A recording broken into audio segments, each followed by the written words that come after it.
सकता और कोई भी ऑफिशियल किसी भी तरीके से गलत आर्बिट्री फैसला नहीं लगा। यहां पर आप एक डेजिग्नेटेड ऑफिसर को रखकर वो फैसला लेगा कि ये जायदाद वक्फ की है, गवर्नमेंट की है। क्या ये प्रिंसिपल्स ऑफ नेचुरल हिस्ट्री के खिलाफ नहीं है जिसका तकर्रुर एग्जीक्यूटिव करती है? ये हमारे theory of separation of powers Bharat के आइन का बेसिक स्ट्रक्चर का हिस्सा है। क्या इसका वायलेशन नहीं है? सर, आर्टिकल 25 का वायलेशन कैसे है कि आप मुसलमानों से वक्फ यूजर छीन रहे हैं और फिर आप कर्ब कर रहे हैं वक्फ औलाद को, मगर वहीं पर दूसरे धर्म के मानने वालों को उनके मजहब पर चलने की पूरी इजाजत है। लफ्ज जो आर्टिकल 25 में इस्तेमाल हुआ सर, वो इक्वली एंटाइटल्ड, यहां पर मुसलमानों के इक्वल एंटाइटल्ड नहीं हो रहा। अभी हम गृह मंत्री का, वजीर दाखिला का यहां पर उनका हमने तकरीर सुनी, यहां पर वो ये कहते हैं, वजीर दाखिला, शायद वो कटमुल्ला की जबान ना कह दें, वजीर दाखिला कहने पर वजीर दाखिला ने अपने बयान में कहा कि बोर्ड और काउंसिल जो होगा वो माने वक्फ इस्लाम से अलग है। सर, अगर ये बात सच है आपकी, तो फिर आपको यह कानून बनाने की जरूरत ही नहीं है। आप एक नॉन स्टैट्यूटरी बॉडी बना दीजिए।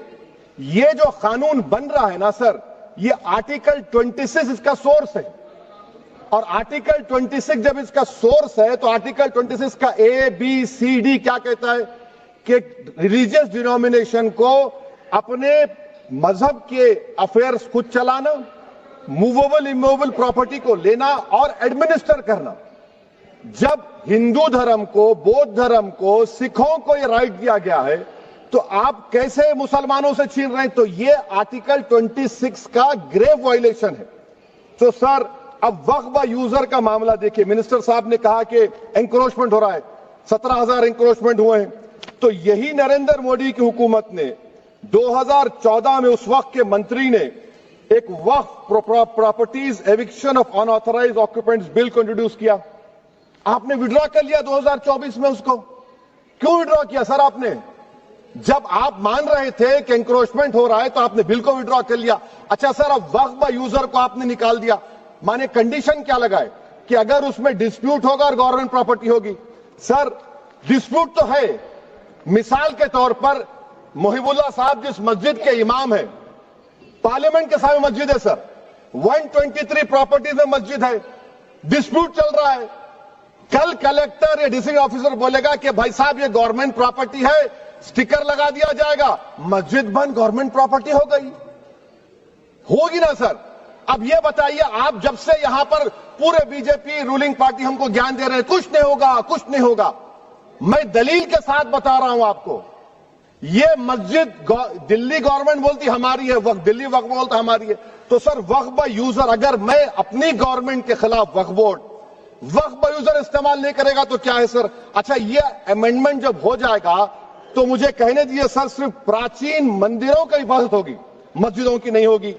अब सर आप आ जाइए, अगर डिस्प्यूट मेरा एंशिएंट मॉन्यूमेंट से वक्फ का, एक मिसाल दे रहा हूं, दिल्ली में 172 वक्फ प्रॉपर्टीज ASI कंट्रोल में है, मैं तो हार ही गया वो, क्योंकि मेरे पास डॉक्यूमेंट नहीं है। आप कह रहे हैं कि डॉक्यूमेंट चढ़ाओ।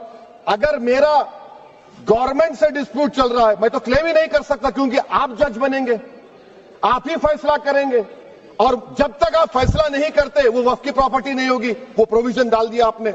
अच्छा, अगर मेरा डिस्प्यूट एंक्रोचर से होगा सर, तो एंक्रोचर में तो आपने तो 107 को डिलीट कर दिया।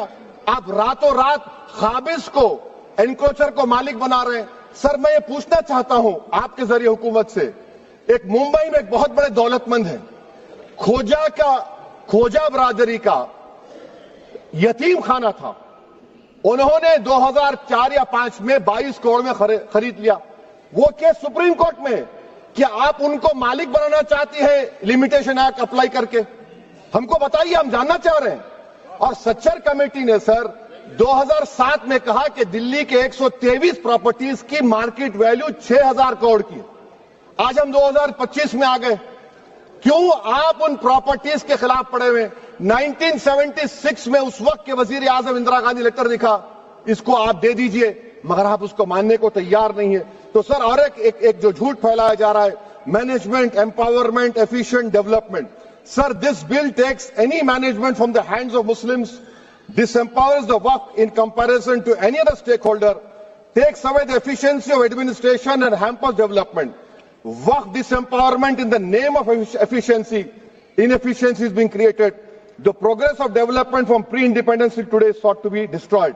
सर, अभी हमारे होम मिनिस्टर साहब ने फजल पुकाया केस का जिक्र किया। सर, मैं आपसे गुजारिश करूंगा कि होम मिनिस्टर जरा अच्छे लोगों को रखकर इंफॉर्मेशन ले। फजल पुकाया का ऑबिटर क्या है?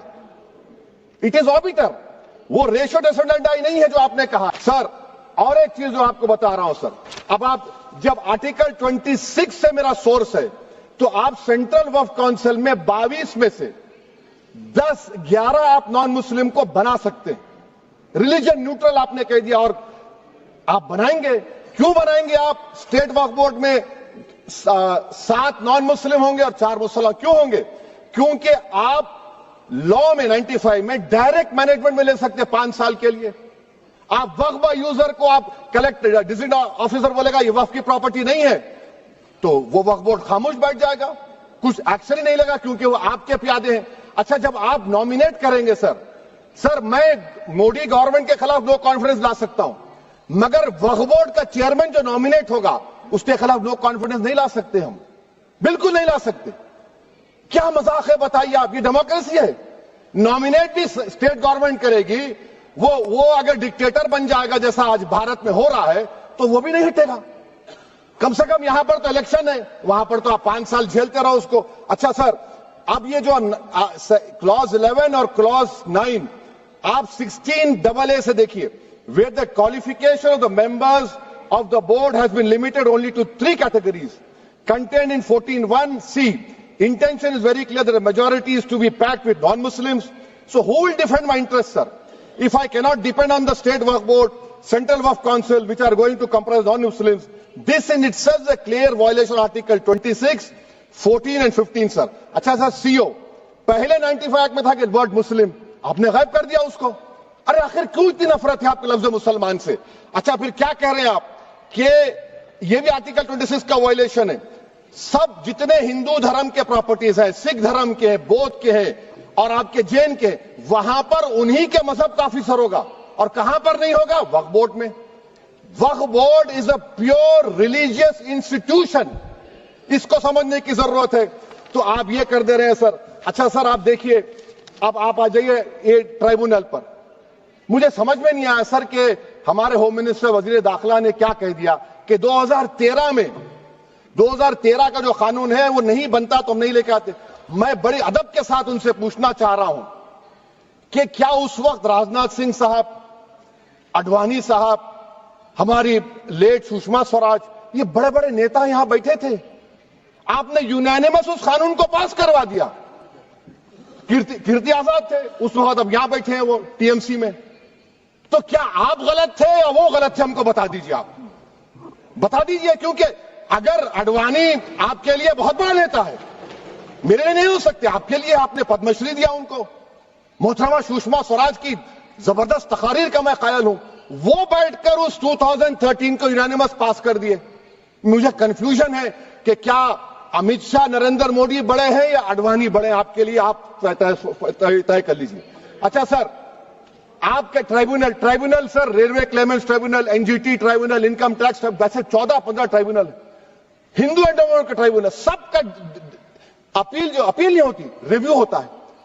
गृह मंत्री सरकार कह रही है कि नहीं, रोक दिए, रोक लगा। कैसे रोक लगाते हैं? रिव्यू और अपील में तो फर्क होता है ना सर।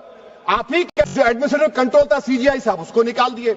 अच्छा सर, अब आप अभी हमारे मंत्री साहब ने कहा trust, sir Shri Sai Baba trust 2004, वो ये कहता है जो ऑफिसर उसमें काम करता है उसको साई बाबा का डिवोटी होने चाहिए और उसको डिक्लेरेशन लिख के देना पड़ेगा।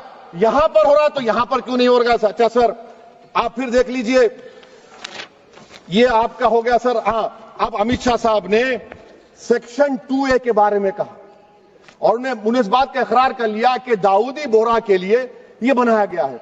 मगर मैं आपके जरिए से गवर्नमेंट से पूछना चाह रहा हूं, आपने तो उस प्रोवाइजो में दाऊदी बोहरा का नाम ही नहीं लिखा, आपने उनको भी थैंक यू कर दिया, उनका नाम क्यों नहीं लिखा आपने? और सर, और गवर्नमेंट क्या कर रही है? आप मुस्लिम समाज में जो जो बेकार किस्म के लोग हैं उनको एक रास्ता बना रहे हैं, एग्जिट दिखा रहे हैं कि तुम्हें वक्त से बचना है तो तुम्हें ट्रस्ट बना लो। ये क्या कर रहे हैं सर आप? कम से कम उन दाऊदी बोरा को आप दे देते। अच्छा sir, clause 3V section 36 clause 18 देख लीजिए। Oral Waqf, oral appointment has sought to be discontinued even though it is recognized practice in Islam. Muslim personal law is recognized oral waqf and 1937 Shariat Application Act. Sir आप clause 39 पर आ जाइए। 5 साल के लिए मुसलमान। मैं किरण रिजिजू से पूछना चाहता हूं, सर दाढ़ी रखे तो मुसलमान प्रैक्टिसिंग है या क्लीन शेव आपकी तरह है? तो बताइए हमको प्रैक्टिसिंग क्या होगा? अच्छा, किसी को पकड़ के मॉब लिंच कर दिया और बोले कि JSR का नारा लगाया, और वो JSR का नारा लगाया तो क्या मुसलमान रहेगा? नहीं रहेगा। या फिर देश के प्रधानमंत्री ने कहा था कपड़े देखकर पहचानो, तो क्या कपड़े देखकर आप कह देंगे? अच्छा, अगर कोई हिंदू, अगर कोई हिंदू धर्म कबूल करता है तो क्या वो मंदिर को नहीं दे सकता प्रॉपर्टी? फिर भारत के संविधान में आर्टिकल 300 क्यों है सर? राइट टू इक्वालिटी क्यों है? फ्रीडम ऑफ रिलीजन क्यों है? 5 साल कहां से लाएंगे? अच्छा सर, और एक चीज सर, और एक चीज मैं आपको बोल के खत्म कर दूंगा सर। इस बिल में वक्फ औलाद का सर, इसमें आप देखिए clause 432, the creation of waqf al-awlad shall not result in denial of inherent rights to heirs, including women heirs or the waqif or any other right of person. Sir ये article 25 का violation है, शरीयत application act 37 का violation, article 300A का violation है। अच्छा, हिंदू धर्म में सेल्फ एक्वायर्ड प्रॉपर्टी को एक हिंदू, अब उसके फर्ज के 2 बच्चे हैं, वो एक को अपनी पूरी दौलत दे सकता है, कोई रोक टोक नहीं है। वो कहेगा नहीं मैं घर के बच्चों को नहीं दूंगा, मोहल्ले के गरीब को दे दूंगा, वो भी कोई रोक टोक नहीं है। वहां पर आपको बच्चों की फिक्र नहीं है।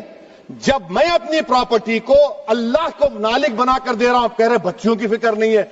इतनी मोहब्बत आप बिल्किस बानो से दिखा देते तो आपके लिए दुआएं देती आपके लिए। तो सर आप दूसरी बात आप देख लीजिए सर, आखिरी बात कहकर मैं अपनी बात को मुकम्मल कर रहा हूं सर। नहीं मुकम्मल कर रहा हूं। स्पीकर साहब बहुत टाइम दे दिए। सर आप देखिए, इसमें अमित शाह साहब बोले कि इतनी प्रॉपर्टीज का कब्जा हुआ, चोरी हुई, ये हुआ। सर क्लॉज 2652A सेक्शन, अगर कोई प्रॉपर्टी बेचता है, 2 साल की सजा थी, आपने क्या कर दिया? उसको 6 महीने कर दिया। नॉन बेलेबल था, आपने बेलेबल कर दिया। सेक्शन 40 की बात करते हैं। सेक्शन 40 में सर हमको जो ज्वाइंट वर्किंग कमेटी का जो नोट्स दिए, उसमें मिनिस्ट्री ऑफ माइनॉरिटी अफेयर्स ने कहा कि 30 साल में 515 केसेस सेक्शन 40 के, और सिर्फ 8 लोग कोर्ट को गए। वक्फ यूजर का कानून तेलंगाना आंध्रा में है, सेक्शन 40 का कानून तमिलनाडु 63 है, आंध्र प्रदेश में 43 है। और सर आप डायरेक्शन दे रहे हैं। अच्छा, क्लॉज 4218B देखिए सर।